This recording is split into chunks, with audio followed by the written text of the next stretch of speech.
आज फ्रेंड्स आपको बहुत ही अच्छी आपको एक स्टोरी सुनाने वाली हूँ, जिस स्टोरी में दो दोस्त होते हैं। आपने ये बात तो सुनी होगी कि कुछ तो लोग कहेंगे और लोगों का काम है कहना। दोस्तों, ये कहानी है दो छोटे छोटे बच्चों की। एक 8 साल का बच्चा है और एक 10 साल का। दोनों के बीच में बहुत ही गहरी मित्रता है दोस्तों। वो दोनों इतने ज़्यादा बेस्ट फ्रेंड होते हैं कि एक दूसरे के साथ ही खाना खाना, एक दूसरे के साथ घूमना, खेलना, कूदना, पढ़ाई एक साथ में करना, सारे काम जितना भी टाइम होता है एक दूसरे के साथ ही बिताते थे। स्कूल से आते समय दोनों बच्चे प्लानिंग करते हैं कि आज हम बैट बॉल खेलेंगे। तो फटाफट दोनों घर जाते हैं और खाना खाने के बाद खेल के मैदान में इकट्ठे हो जाते हैं। अब दोनों बैट बॉल खेल रहे होते हैं खेल के मैदान में, तो खेलते खेलते उनकी गेंद काफ़ी दूर चली जाती है। अब दोनों परेशान हो जाते हैं, बॉल को ढूंढ रहे होते हैं और ढूंढते ढूंढते काफ़ी आगे निकल जाते हैं। वो काफ़ी दूर तक चले जाते हैं बॉल को ढूंढते हुए, तो उनको एक कुआं नज़र आता है। वो कुआं बहुत ज़्यादा पुराना होता है और सूखा हुआ कुआं होता है। जो 10 साल का बच्चा होता है वो कुएँ में झाँक करके देखता है तो उसको अपनी बॉल नज़र आती है कुएँ में। तो वो दूसरे बच्चे से बोलता है कि तुम यहीं पर रुको और बॉल को मैं लेके आता हूँ। जो उसका दूसरा दोस्त होता है वो कहता है नहीं नहीं, तुम ऐसा मत करो, तुम कुएं में गिर गए तो बहुत मुश्किल होगी, तुम बाहर नहीं निकल पाओगे। वो कहता है कि तुम चिंता मत करो, मैं निकल आऊँगा और बॉल भी ले आऊँगा। तो वो कहता है चलो ठीक है। इतना कह के वो 10 साल वाला बच्चा कुएं के अंदर कूद जाता है।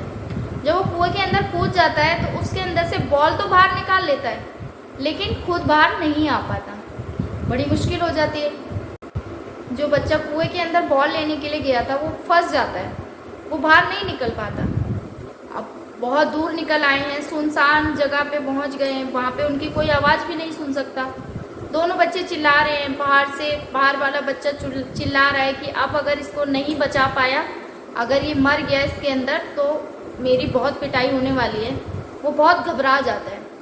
अंदर वाला बच्चा भी बहुत चिल्ला रहा होता है कि बचाओ बचाओ, पर आसपास के एरिया में कोई नहीं होता है, कोई उनकी बात नहीं सुन पाता है। तो बड़ा मुश्किल में हो जाते हैं, चिल्ला चिल्ला के उसका गला सूख जाता है। अब जो 8 साल का बच्चा होता है वो इधर उधर दौड़ रहा होता है कि किसी तरह से मेरी कोई हेल्प कर दे और मेरे दोस्त को बाहर निकाल दे।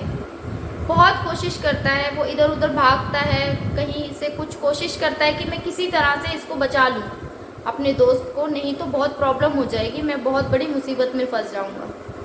ऐसा सोचता है, बहुत ज़्यादा चिल्लाता है, बहुत कोशिश करता है कि कोई तो कहीं से आ जाए जो हमारी मदद कर दे। पर उधर आसपास में कोई उनको ऐसा नहीं मिलता जो उनकी मदद कर सके। अब जो बच्चा बाहर होता है वो बहुत कोशिश करता है उसको किसी तरह से हेल्प करने की, कि मैं किसी तरह से इसको मदद करके और इसको बाहर निकाल सकूँ। वो जंगल में इधर उधर भाग रहा होता है तो उसको एक जगह पर एक रस्सी और बाल्टी नज़र आती है। जो आमतौर पे बाल्टियाँ कुएं में से पानी निकालने के लिए यूज़ होती हैं, वो बाल्टी और रस्सी उसको मिलती है। अब वो बाल्टी और रस्सी को लेके फटाफट कुएं के पास पहुंचता है।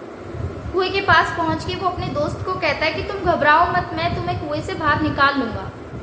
तो वो रस्सी को बाल्टी में बांध के कुएं के अंदर डाल देता है और अपने दोस्त को बोलता है कि तुम इसको पकड़ लो और मैं तुम्हें इस कुएं से बाहर निकाल दूँ। अब वो बाल्टी को अंदर डाल देता है और दूसरा बच्चा बाल्टी को अच्छे से पकड़ लेता है और वो उसको विश्वास दिलाता है कि मैं तुम्हें खींच के बाहर निकाल दूंगा। जो 10 साल का बच्चा होता है वो कहता है कि तुम कैसे ये कर पाओगे, कैसे तुम मुझे बाहर निकाल पाओगे। तो वो कहता है तुम चिंता मत करो, मैं तुम्हें आज बाहर निकाल के ही रहूँगा। अब उसके पास कोई ऑप्शन नहीं होता, कोई हेल्प करने के लिए नहीं होता, तो वो अपनी पूरी जान लगा देता है उसको बाहर निकालने के लिए, अपने दोस्त को। वो कमर से अपनी रस्सी को बांधता है और पूरी ताकत लगा के रस्सी को बाहर खींचता है। और बच्चा काफ़ी देर से चिल्ला रहा होता है तो उसका गला भी बिल्कुल सूख जाता है और बहुत ही हालत ख़राब हो जाती है उस बच्चे की, लेकिन वो हिम्मत नहीं हारता, पूरी कोशिश करता है अपने दोस्त को बाहर निकाल। उसकी इतनी कोशिश के बाद, इतनी हिम्मत करने के बाद उसका दोस्त बाहर निकल आता है। जब उसका दोस्त बाहर निकलता है तो दोनों बहुत ही ज़्यादा खुश हो जाते हैं और एक दूसरे के गले लग जाते हैं और बहुत खुश हो जाते हैं। अब दोनों बच्चे जब अपने घर की तरफ आते हैं तो वो देखते हैं कि उनके घर के आगे बहुत ज़्यादा भीड़ लगी होती है।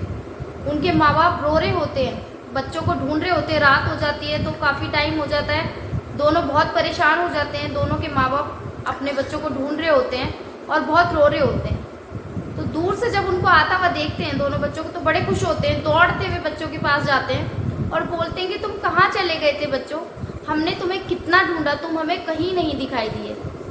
अब बच्चे सोचते हैं कि अब अगर हमने सच बोला तो बहुत पिटाई हो जाएगी हमारी। तो बच्चे कहते हैं कि अगर हमने कोई बहाना बनाया तो बहाना भी क्या बनाया, इनको कुछ समझ में नहीं आता। तो दोनों आपस में तय करते हैं कि हम सच ही बताते हैं। तो जो 8 साल का बच्चा होता है वो बताता है कि ये कुएं में गिर गया था और मैंने इसकी मदद करके इसकी जान बचाई। सब लोग इसकी ये बात सुन के उसका बहुत मजाक बनाते हैं, बहुत हंसते हैं उसके ऊपर कि इतना छोटा सा बच्चा होके इसकी कैसे मदद कर सकता है, कैसे इसकी इतनी हेल्प करके इसको बचा सकता है। कोई इसकी बात पे विश्वास नहीं करता। तो उस गांव के बहुत बुजुर्ग एक व्यक्ति होते हैं जो उस गांव के सरपंच भी होते हैं। तो वो कहते हैं कि ये बच्चा बिल्कुल सच बोल रहा है। वो उसकी बात पे भरोसा करते हैं और वो बोलते हैं कि मैं इस बात को साबित कर सकता हूँ कि इस बच्चे ने इसकी जान बचाई है। सारे लोग बहुत शॉक हो जाते हैं कि सरपंच जी तो यहाँ थे, हमारे साथ थे, वो कैसे बता सकते हैं। तो सरपंच जी कहते हैं कि पहली बात तो ये कि उसके पास और कोई ऑप्शन नहीं था कि वो अपने दोस्त को बचा सके। कोई ऐसा बंदा नहीं था, कोई ऐसा व्यक्ति नहीं था जो उसकी हेल्प कर सके, और अगर वो उसको नहीं बचाएगा अपने दोस्त को तो कोई और उसको बचा लेगा। ऐसा कोई विकल्प नहीं था उसके पास। दूसरी बात ये कि उसके सामने ऐसे कोई लोग नहीं थे जो उसको बोल सके कि ये तेरे बस की बात नहीं है, ये काम तुम नहीं कर सकते, ये तुम्हारे से नहीं होगा। ऐसा कोई बोलने वाला उसके सामने नहीं था। तो दोस्तों, इस कहानी का मोरल यही है कि आप दुनिया की बातें ना सुने। जो लोग कहते हैं उनका काम है कहना, तो उनको कहने दीजिए। आप अपने फोकस कीजिए अपने लक्ष्य पे कि आपको क्या करना है और आप क्या कर सकते हो। अपने अंदर के टैलेंट को पहचानिए। कभी कभी हम जोश में कुछ ऐसा कर जाते हैं जिसकी हमें कभी उम्मीद भी नहीं होती है। हम अपनी उम्र से ज़्यादा का ऐसी कोई बात बोल देते हैं, कुछ ऐसा काम कर देते हैं जिससे सामने वाले को रियलाइज़ होता है कि ये बंदा ये काम कैसे कर सकता है। तो हमें दुनिया के हिसाब से नहीं जाना है, हमने अपने हिसाब से जाना है। दुनिया कहेगी कहने दीजिए, हमको अपना एक लक्ष्य रखना है और उस पर अपना वर्क करना है। चाहे आप सही कर रहे हो या गलत कर रहे हो, वो आपका डिसीजन है। वो आपको देखना है कि आप कहाँ पे कैसे क्या कर सकते हैं। दुनिया की बातें नहीं सुननी है।